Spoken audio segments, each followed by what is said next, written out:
नमस्कार दोस्तों, आज हम जानेंगे कि रावण का जन्म कैसे हुआ। वैसे तो रावण को लोग अधर्म, दुराचार, क्रोध और बुराई का प्रतीक मानते हैं, लेकिन यह भूल जाते हैं कि वह एक पराक्रमी योद्धा और विद्वान पंडित भी था, जिसे तीनों लोगों का ज्ञान प्राप्त था। परंतु गलत समय पर जन्म लेने की वजह से वह राक्षस प्रवृत्ति का हो गया था। वैसे तो रावण के जन्म से अनेक कथाएं वेद पुराण में देखने को मिलती हैं, लेकिन वाल्मीकि रामायण के अनुसार रावण ऋषि विश्वशर्वा का पुत्र और पुलस्त्य मुनि का पोता था। आइए हम जानते हैं कि इस रावण का जन्म कैसे हुआ। बहुत समय पहले सुकेश नाम का एक राक्षस हुआ था, जिसके 3 पुत्र माली, सुमाली और माल्यवान थे। इन तीनों ने मिलकर कठोर तपस्या की और ब्रह्मा जी से यह वरदान मांगा कि हम तीनों भाइयों को कोई हरा न सके और हम भाइयों का प्रेम हमेशा ऐसे ही बना रहे। बस फिर क्या था, अपराजित होने का वरदान पाकर इन तीनों ने चारों ओर अपना शक्ति प्रदर्शन करना शुरू कर दिया और भगवान विश्वकर्मा को अपने वश में करते हुए उनसे एक सुंदर नगर बनाने को कहा। जिसके बाद विश्वकर्मा जी ने अपनी बनाई हुई लंका का पता बता दिया। जिसके बाद ये तीनों राक्षस अपनी पत्नी और बंधुओं के साथ वहीं रहने लगे, जिसमें सबसे छोटे भाई माली के 4, माल्यवान के 7 और सुमाली के 10 पुत्र व एक पुत्री थी, जो आगे जाकर रावण की मां साबित हुई थी। इन राक्षसों ने ऋषियों मुनियों के साथ साथ देवताओं का भी जीना दूभर कर दिया था। जिसके बाद सभी देवतागण शिव की शरण में गए, लेकिन उन्होंने यह कहकर मना कर दिया कि वे तीनों असुर मेरे द्वारा नहीं मारे जाएंगे, इसलिए आप सभी विष्णु भगवान के पास जाइए। जिसके बाद सभी देवता भगवान विष्णु की शरण में गए और उनसे जान बचाने की विनती की। इस बात पर भगवान विष्णु ने सबको आश्वासन देते हुए कहा कि वे निश्चिंत होकर जाएं, वे जल्द ही उन सभी राक्षसों का नाश कर देंगे।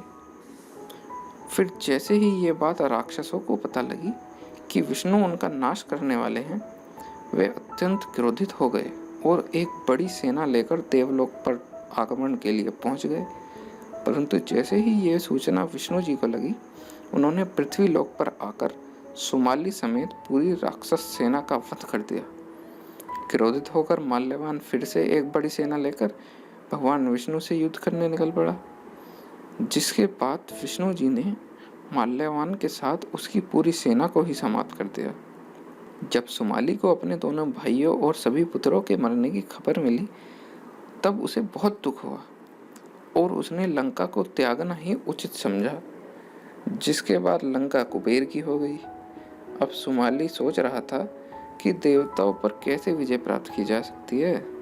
फिर उसे कुबेर के पिता ऋषि श्री विश्वशर्वा का ख्याल आया। उसने अपनी बेटी कैकसी से कहा कि बेटी, मैं चाहता हूँ कि तुम ऋषि विश्वशर्वा के पास जाओ और उनसे पुत्र प्राप्ति करो, क्योंकि उनसे उत्पन्न तेजस्वी और पराक्रमी पुत्र ही राक्षस कुल को बचा सकता है। कैकसी भी पिता धर्म पूरा करते हुए ऋषि विश्वशर्वा से विवाह करने चली गई, लेकिन पाताल लोक से बाहर आने में उसे काफी समय लग गया। जिस समय वह पहुंची, वह वहां शाम हो गई थी और मौसम भी बहुत खराब था।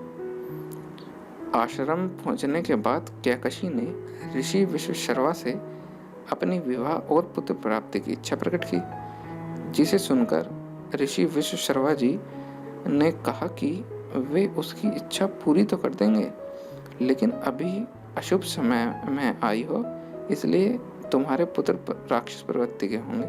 जिसे सुनकर विश्वशर्वा जी ने कहा कि वे उनकी इच्छा पूरी कर देंगे, लेकिन अभी तुम अशुभ समय में आई हो, इसलिए तुम्हारे पुत्र राक्षस प्रवृत्ति के होंगे। जिस पर कैकसी ने विनती की, मुझे तो आप जैसा बलवान और ज्ञानी पुत्र चाहिए। ऋषि विश्वशर्वा ने कहा, तुम्हारा सबसे छोटा पुत्र मेरी ही तरह धर्मात्मा होगा। जिसके बाद कैकसी से रावण, शूर्पणखा, विभीषण और कुंभकर्ण जैसे लोगों का जन्म हुआ। दोस्तों, आपको रावण के जन्म की यह कथा कैसी लगी?